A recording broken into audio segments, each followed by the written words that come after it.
Seoul and Pyongyang, two capitals on the Korean peninsula, share a common heritage but stand in stark contrast today. Once unified, the peninsula was divided after World War II, leading to the establishment of capitalist South Korea and communist North Korea. This division has resulted in vastly different trajectories for the two cities, shaping their identities in unique ways. Seoul, a bustling metropolis, pulsates with energy, its skyline dominated by towering skyscrapers and neon lights.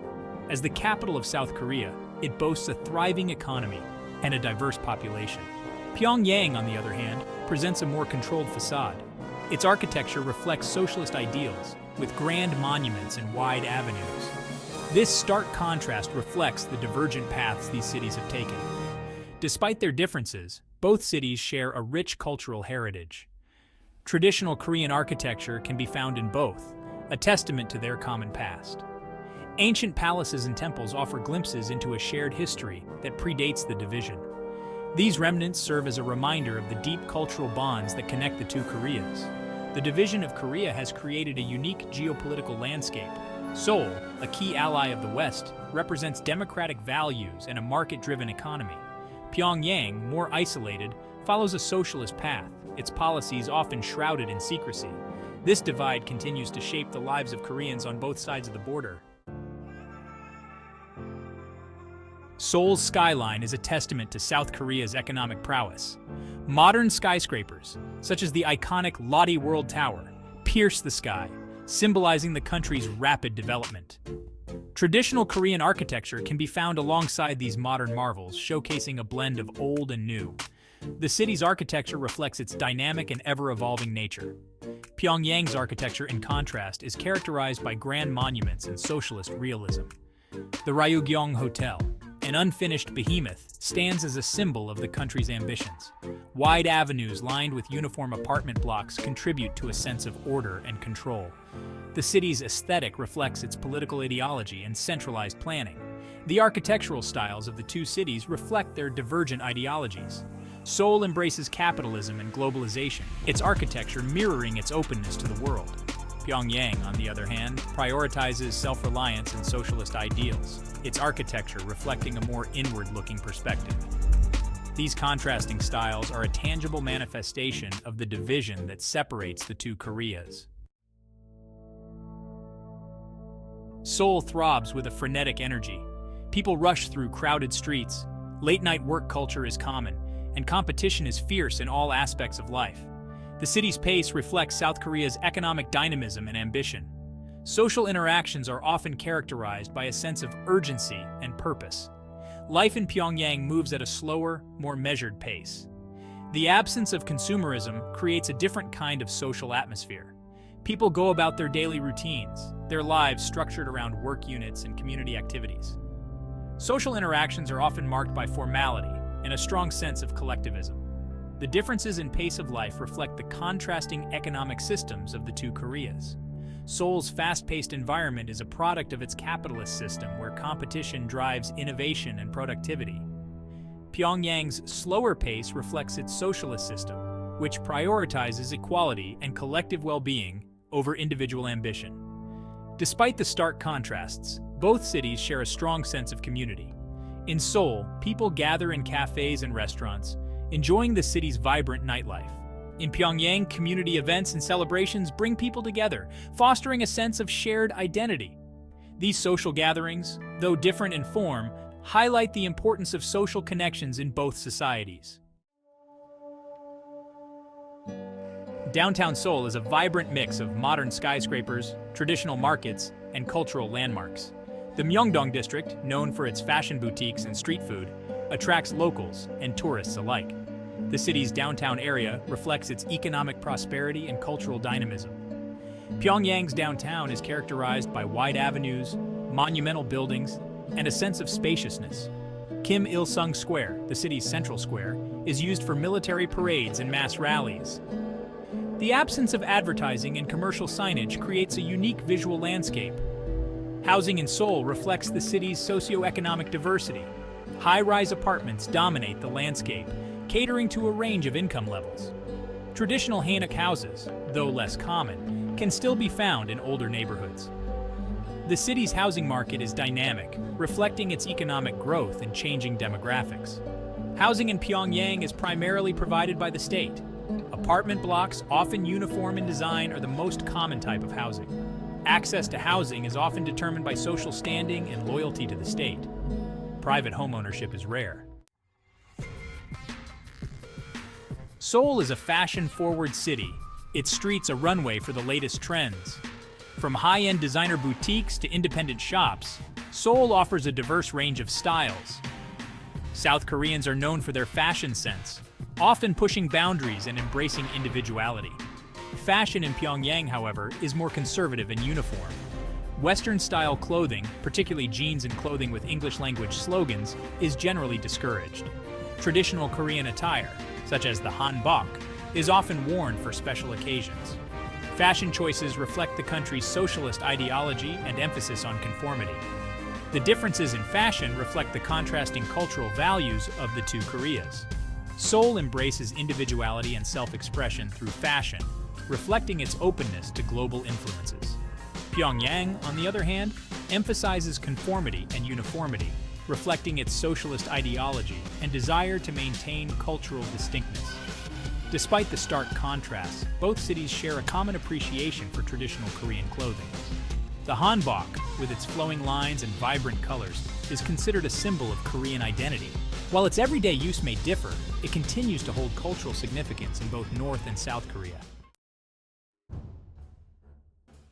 South Korea places a high value on education, and its education system is highly competitive. Students face intense pressure to excel academically, with university entrance exams seen as crucial for future success. South Korea boasts a highly skilled workforce, a result of its rigorous education system. Education in North Korea is free and compulsory, with a strong emphasis on ideological indoctrination. Students are taught from a young age about the virtues of the Kim dynasty and the superiority of the socialist system. Higher education opportunities are often limited to those deemed politically reliable. Employment opportunities in Seoul are diverse, reflecting the city's status as a global economic hub. The service sector is a major employer, with opportunities in finance, technology, and tourism. Competition for jobs can be fierce, particularly in sought-after industries. Employment in North Korea is largely controlled by the state. The majority of the population is employed in state-owned enterprises or agricultural collectives. Private enterprise is limited. Job assignments are often determined by the government, with loyalty to the state being a key factor. Despite their political differences, both Koreas share a rich cultural heritage. Traditional Korean music, dance, and art forms can be found in both countries. These shared cultural expressions serve as a reminder of their common roots and the enduring power of Korean culture. K-pop, a genre of popular music originating in South Korea, has taken the world by storm. Its catchy tunes, elaborate choreography, and high production values have garnered a global following. K-pop has become a major cultural export for South Korea, contributing to its soft power. North Korea's music scene is heavily influenced by the state's ideology. Propaganda songs praising the Kim dynasty and promoting socialist values are commonplace. Traditional Korean music is also popular, often performed with a socialist realist aesthetic. Food plays a central role in Korean culture, and both North and South Korea share a love for flavorful dishes. Kimchi, a fermented cabbage dish, is considered a national staple in both countries. Other popular dishes include bibimbap, a mixed rice dish, and bulgogi, marinated grilled beef. South Korea is a technological powerhouse, known for its cutting-edge innovations in electronics, telecommunications, and information technology. Samsung, LG, and Hyundai are just a few of the South Korean tech giants that have made their mark on the world stage. North Korea lags behind in terms of technological advancement due to international sanctions and its isolationist policies. Internet access is heavily restricted, and most citizens have limited access to information from the outside world. The country's technological development is primarily focused on military applications. The stark contrast in technological advancement reflects the different priorities of the two Koreas. South Korea has embraced globalization and invested heavily in research and development, propelling its technological progress.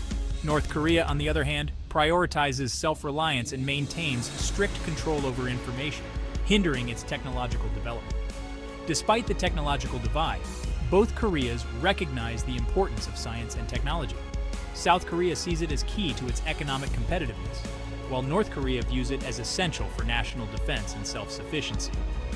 The different applications of technology reflect their divergent priorities. Seoul offers a vibrant array of leisure activities, catering to a wide range of interests. From shopping in trendy districts to enjoying the city's nightlife, there's something for everyone. Parks and green spaces provide respite from the urban hustle, while museums and art galleries offer cultural enrichment. Leisure activities in North Korea are often organized around work units and community groups. Mass dances, sporting events, and ideological study sessions are common forms of recreation.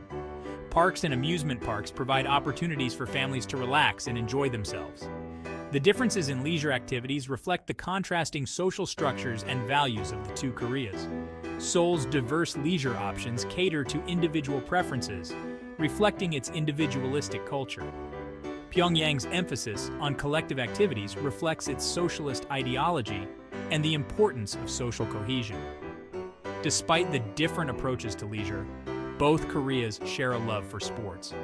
Soccer is hugely popular in both countries, and both North and South Korea have national teams that compete internationally. Sporting events provide opportunities for national pride and friendly competition. The stark contrast between Seoul and Pyongyang offer a glimpse into the complex realities of the divided Korean peninsula. While their differences are undeniable, it is essential to look beyond the stereotypes and recognize the shared history and cultural bonds that connect them. Understanding the nuances of both societies is crucial for fostering dialogue and building bridges between the two Koreas. By engaging with the complexities of their histories and acknowledging the humanity that exists on both sides of the border, we can work towards a more peaceful and unified future. Exploring the unique stories of individuals living in Seoul and Pyongyang can challenge our preconceived notions and foster empathy. By sharing their experiences, we can gain a deeper understanding of the human impact of the division and the aspirations they hold for a shared future. The tale of Seoul and Pyongyang is a reminder that even in the face of division, common ground can be found.